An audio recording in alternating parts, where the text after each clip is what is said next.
Social media पर अक्सर ये सवाल पूछा जाता है कि डॉक्टर आम्बेडकर वकील थे तो उन्होंने भगत सिंह का केस क्यों नहीं लड़ा। तो यह सवाल हमें नफरत से पूछा जाता है। तो इससे नफरत से भरे सवाल को जानने से पहले हमें उस टाइम के नतीजों को, उस टाइम के कुछ सवाल को जानने की जरूरत है।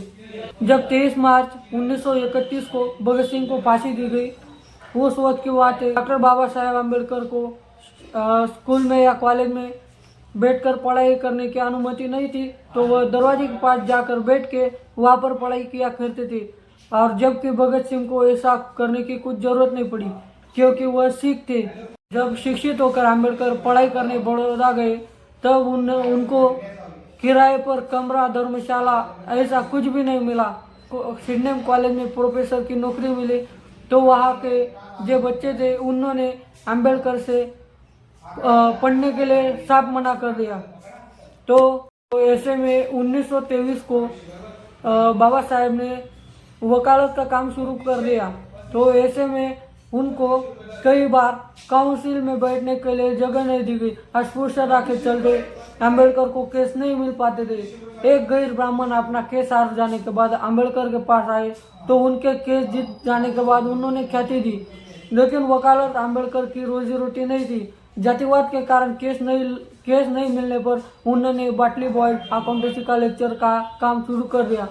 यह वह दौर था जब किसी अछूत के छूने से भर हिंदुओं का धर्म नष्ट हो जाता था। इस दौर में आर्थिक जद्दोजहद के बीच जब कोई केस देने के लिए तैयार न हो, वह भगत सिंह का केस आम्बेडकर द्वारा न लड़ने का बेतुका तर्क पेश करना बज मूर्खता है।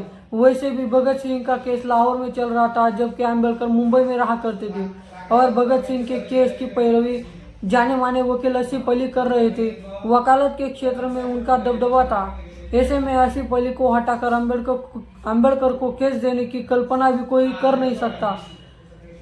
और आरएसएस के गोलाकार के मित्र भगत सिंह का विरोधी भगत सिंह के खिलाफ जहाँ सुप्रसिद्ध वकील आसिफ अली पैरवी कर रहे थे, वही अंग्रेजी की तरफ से पैरवी करने वाले ब्राह्मण वकील का नाम सूर्य नारायण शर्मा।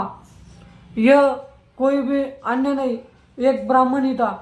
वकील का नाम वकील ब्राह्मण था, उनका नाम सूर्य नारायण शर्मा। यह वही शर्मा है जो आरएसएस के संस्थापक गोलवलकर के बहुत अच्छे मित्र थे। याद रहे कि आम्बेडकर ने 150 वर्ष में अंग्रेजों की राजनीतिक गुलामी के मुकाबले में 2500 वर्ष से भी अधिक की सामाजिक गुलामी को नष्ट करने की अपना जीवन न्यौछावर कर दिया था। ऐसे में आज़ादी की लड़ाई को लेकर जहाँ क्रांतिकारियों का नाम गर्व से लिया जाता है, वही सामाजिक आज़ादी के लिए सर्वश्रेष्ठ स्थान पर आम्बेडकर का नाम अभिमान के साथ लिया जाता है। जिस समय संपूर्ण देश एकमात्र अच्छे वकील के तौर पर आम्बेडकर की पहचान थी, तब भी उन्हें केस नहीं मिल पाए। आर्थिक तंगी के चलते प्रोफेसर की नौकरी करनी पड़ी। ऐसे में भगत सिंह का केस स्वयं पहल कर मुंबई से लाहौर जाकर लड़ना किसी भी दृष्टिकोण से सुविधाजनक नजर नहीं आता। यदि केस लड़ना भी चाहे तो मशहूर वकील आसिफ अली से केस वापस लेकर आम्बेडकर को सौंपने का कोई तार्किक मुद्दा नजर नहीं आता। यह पहलू यह भी है कि जहां ब्राह्मण वकील अंग्रेजी की पैरवी कर रहे थे, वहाँ देश में अनेक नामचीन वकील क्या तमाशा देख रहे थे।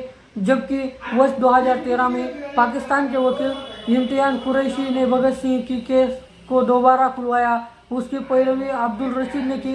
2014 में अब्दुल ने एफआईआर की कॉपी मांगी तो पता चला कि एफआईआर में उन्होंने केवल रजिस्टर के आधार पर फांसी दे दी गई थी।